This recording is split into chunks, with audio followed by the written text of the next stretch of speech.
기도하겠습니다. 전능하사 천지를 만드시는 하나님 아버지를 믿사오며 그 외아들 우리 주 예수 그리스도를 믿사오며 이는 성령을 따라 동정녀 마리를 하시고 그들의 외아들에게 권능을 받사 십자가로 못 박혀 죽으시고 장사를 지 사람의 주인장 가운데서 하시며 아들로서 전능하신 하나님의 자비이시사 저희로서 산자와 죽은 자를 심판하러 오시리라. 성령을 믿사오며 거룩한 성령과 성부와 성령과 죄를 사하여 주시는 것과 무면사에 사는 것과 영원히 사는 것을 믿사옵나이다. 아멘. 고난의 연관된 대표적인 말씀이죠. 시편 119편 71절입니다. 1절입니다. 시편 119편 71절.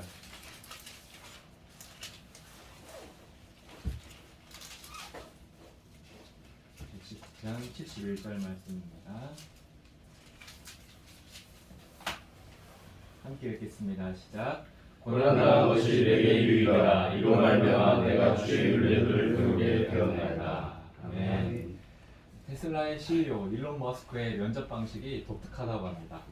신입사원을 뽑기 위해서 일론 머스크는 면접자들에게 이러한 질문을 종종 던지곤 한다고 하죠. 인생에서 가장 어려운 문제가 무엇이었습니까? 그리고 그 문제를 어떻게 돌파했습니까? 답해 보십시오. 이것이 일론 머스크의 면접 기준이며 독특한 방식이라고 합니다. 사람들은 궁금해서 그에게 물었다고 합니다. 훌륭한 인재를 찾기 위해 더 나은 질문들도 많을 텐데 굳이 이 질문만을 고집하는 이유가 무엇입니까? 일론 머스크가 이렇게 답했습니다. 자신의 인생에서 가장 어려운 문제를 직면하고 또 그 문제로부터 두려움을 느껴 도망가지 않고 부딪혀서 돌파한 사람은 또 다른 문제가 찾아와도 반드시 해결하고야 마는 사람이기 때문입니다. 참 맞는 말이죠. 문제를 풀어가는 힘은 배움에서 온 지식이나 자신의 가치를 증명해줄 스펙에서 오는 것이 아니라는 겁니다. 문제를 풀어가는 힘은 삶의 고난과 부딪히고 그것을 견디는 데서 온다는 것입니다. 일론 머스크는 자신의 회사가 큰 문제를 당해도 이로운 직원들이 있기에 굳건히 서 있을 수 있고 또 지금까지 성장한 것이라고 믿고 생각하고 있다는 것이죠. 이런 직원이야말로 유능한 인재요 회사에 정말 필요한 사람이라고 믿고 있다는 것입니다. 일론 머스크의 철학은 성경과 매우 유사한 것 같습니다. 오늘 본문 말씀이죠. 고난당한 것이 내게 유익이라. 이로 말미암아 고난으로 말미암아 내가 주의 율례들을 배우게 되었나이다.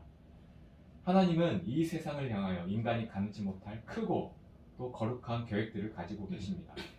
하나님은 독단적으로 일하시지 않습니다. 하나님은 반드시 사람을 통하여 역사를 그려가십니다. 하나님이 택하시고 사용하시는 사람이 누구입니까? 베드로전서 2장 21절의 말씀인데 이를 위하여 너희가 부르심을 받았으니 그리스도도 너희를 위하여 고난을 받으사 너희에게 본을 끼쳐 그 자취를 따라오게 하려 하셨느니라. 예수님은 우리를 위하여 고난을 받으셨고 그래서 우리가 구원을 얻었습니다. 베드로는 이 말씀을 이렇게 표현했습니다. 예수가 너희를 위하여 먼저 본을 보이셨으니 너희도 예수를 위하여 마땅히 고난을 받아라. 이를 위하여 우리가 하나님께 부르심을 받은 것이며 우리에게 먼저 본을 보이신 예수의 길을 우리도 따라가라는 말씀입니다. 이 길을 따라가는 자를 하나님이 택하시고 사용하신다는 것입니다. 고난을 외면하는 자가 아닌 예수를 위해 고난을 기쁘게 기꺼이 받아들이는 자, 이런 사람이 하나님의 광대하신 사업에 채용된다는 것이죠. 고난을 통해 요셉이 그렇게 쓰임받았습니다. 또 다윗이 그렇게 쓰임받았습니다. 바울이 그렇게 쓰임받았습니다. 고난이 왔다고 자신의 인생을 불평하거나 원망하지 마십시오. 고난이 왔다는 것은 하나님의 광대하신 사업 가운데에 당신을 또 여러분을 채용하시기 위해 준비하시는 것입니다. 약속의 말씀을 붙들고 고난 가운데서 인내하고 승리하여 하나님께 붙들려 쓰임받는 영적인 인재들이 되시기를 예수님의 이름으로 축복합니다. 주기도문으로 예배를 마치겠습니다. 하늘에 계신 우리 아버지여, 이름이 거룩히 여김을 받으시오며 나라의 마음이시여 뜻이 하늘에서 이루어진 것 같이 땅에서도 이루어지이다. 오늘날 우리에게 일용할 양식을 주옵시고 우리가 우리에게 죄인 지하를 사하여 준 것 같이 우리 죄를 사하여 주옵시고 우리 시험에 들어가지 마옵시고 다만 악에서 구하옵소서. 내게 나라와 권세와 영광이 아버지께 영원히 있사옵나이다. 아멘.